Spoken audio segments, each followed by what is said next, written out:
Hey, vocabulary list. Number 4, we've done this a lot, right? You know the drill. You can find the link to the synonyms, antonyms. It's all right on Google Classroom. Also, the list is right here. I forgot how many words, 13 maybe, something like that. 10, only 10, only 10. So you're picking 8. So you might have that sheet in front of you right now. You might be able to get that out of the way as I go through these 10. You just need 8. So let's take a look at the first one. It is pronounced obsolete. Obsolete. And you can see the definition right there. Out of date, no longer in use.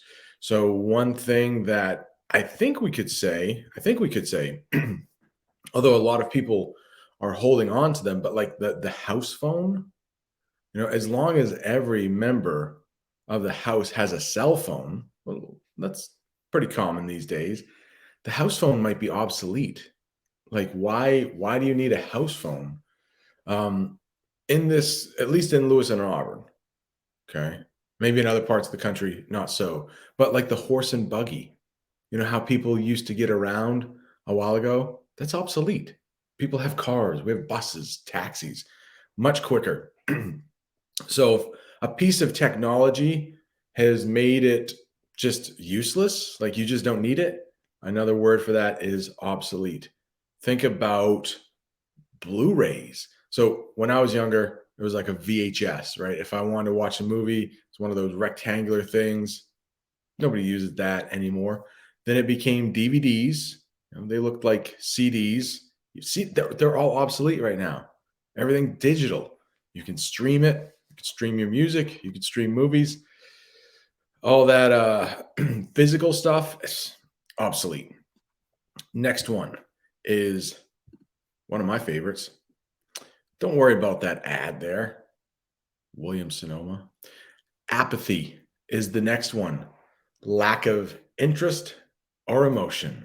Well, I've been teaching middle school long enough to know that a lot of middle school students are apathetic. So, apathetic is the adjective to describe people. Apathy is what you have.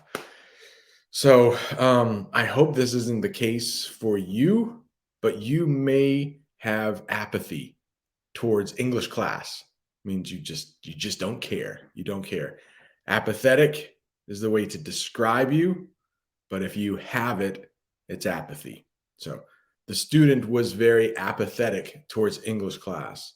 The student had apathy towards English class. Hope that's not true. Probably it is though, right? Middle school. Come on.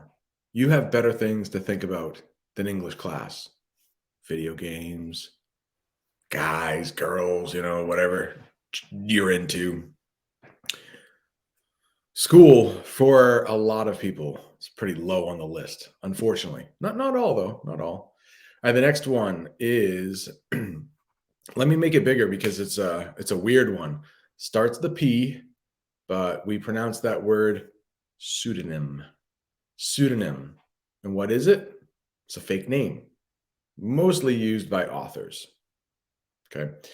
My favorite, I don't have any of his books around here. My favorite author, Stephen King, right? Love Stephen King. Love The Stand, love The Green Mile. So many.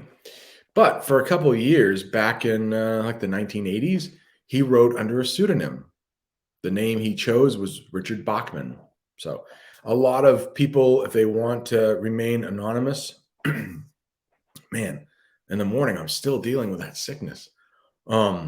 Having to clear my throat a lot. So a pseudonym, anytime somebody uses a fake name, sometimes you'll hear a pen name, but a pseudonym is a fake name. Let's say there's a famous like musician. Who's the most famous? I don't even know. Rihanna. I heard she has a lot of Instagram followers. Billie Eilish or whatever. So let's say they're playing a concert in Dallas. But if you're Rihanna and you check into a hotel, all of your fans will know, wait, what, Rihanna staying there? So a lot of times they use pseudonyms to check into hotels. So people don't know it's them. Fake name, pseudonym, that's all that is. Next one, oh, belligerent. Belligerent. And that means hostile or aggressive. So, like, very angry. And one of the first ways I hear belligerent used is when you're talking about a belligerent drunk. And drop by drop, we've been talking about Brenda. Maybe she is getting drunk. She did sneak some wine, right? But if when someone drinks a lot and they get really angry and they want to fight, we would call them a belligerent drunk. Belligerent can be an adjective, or it can be the way to like call that person. They are belligerent. That would still be the adjective. Yeah. Yeah. So it's always an adjective. So another way is Karens of the world. The Karens of the world who I want to see that manager. You know, they might be belligerent, getting aggressive. What do you mean? You didn't give me my fries with my order. I want my fries. And they get all mad. Belligerent. Okay. Hostile, aggressive. The next one, I think it's a review. Universal. Universal. Anytime you see uni, UNI, think of one. Well, we might have luckily I don't, but a unibrow, unicorn, uniform. So let's take McDonald's, right? Everybody works there. They should be wearing the same thing. They're all wearing like one thing, uniform, military, police officers, uniform. Luckily, teachers don't have a uniform. I can wear this shirt today. Yesterday, I wore, a sweatshirt. We don't have to all dress the same. But universal also means one. So often, what's our definition is throughout the world. Throughout the world. So often that means everyone thinks the same way. Again, this is review, but I think the example I used before was a universal thought was COVID pretty much is crap, right? Nobody likes COVID. I don't think anybody thinks COVID did a good thing for the world. So it's universally known that COVID is bad. Um, what about like gun control? Gun control in the United States, that's not a universal thought. Some people think there should be gun control, others believe that there shouldn't. So it only can be universal if everyone feels the same way, more or less. Universal. In this country, there has been talk of universal health care, which we don't have. Some people have insurance, some people don't. So not everybody has it. Universal.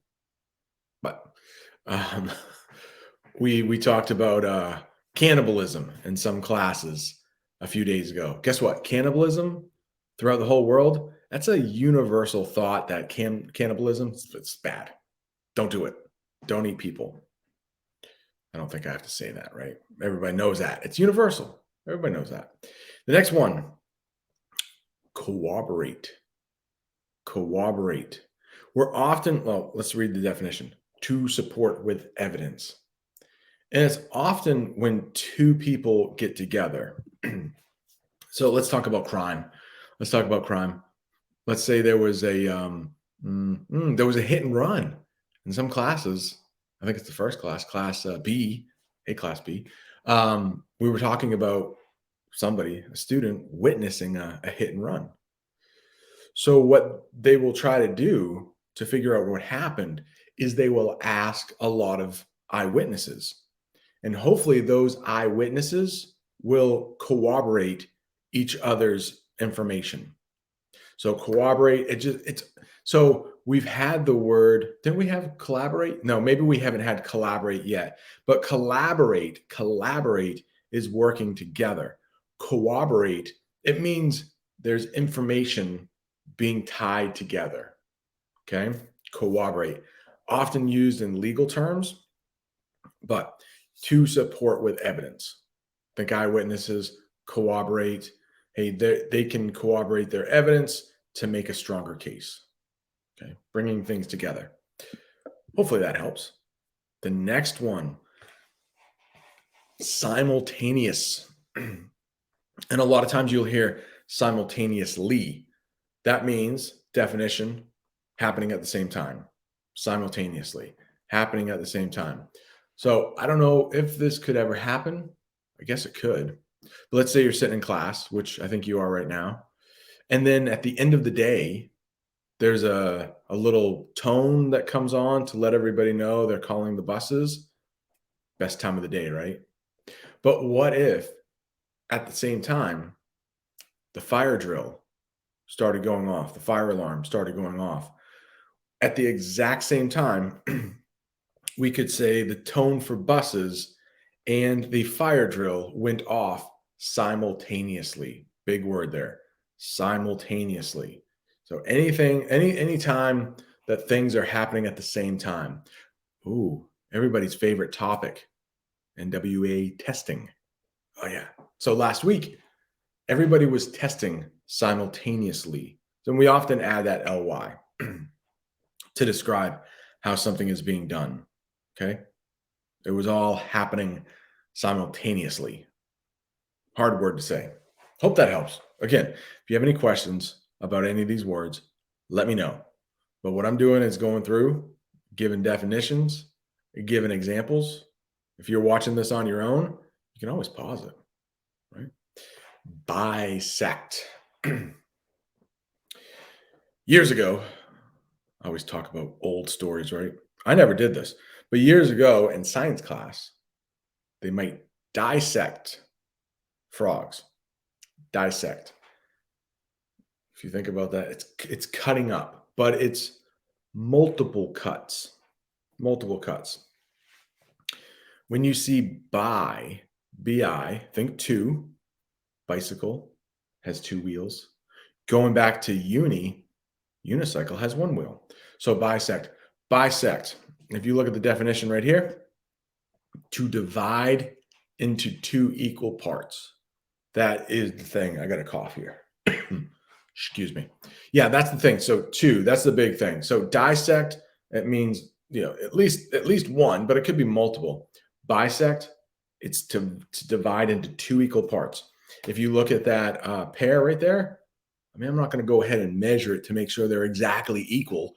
This isn't math class or anything, but when it's cut in half and you have two equal parts, bisect. Sometimes there is a highway that needs to be built. And sometimes the government has to buy somebody's house. Because if not, the highway might bisect their house, like just go right through it. So a lot of times the government will offer a fair price for the house and the land so they don't have to completely divide the house into two, bisect, going right through two equal parts. Hopefully that helps. The next one, chronologically. Chronologically, ranged in order of time. So we all live our life chronologically from beginning to end. There are some movies, if there are a lot of flashbacks, it might not be told in a chronological order. At one time, and I don't know, I don't think it is anymore, but social studies class, Mr. Bim's class, if you're talking about history, it was often taught chronologically, starting with the beginning of the United States all the way up to present day. Right? Probably cover the Vietnam War. Right? That's an inside joke for one class.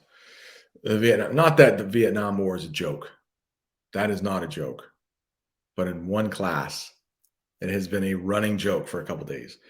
Chronological order from beginning of time. Time is the big thing.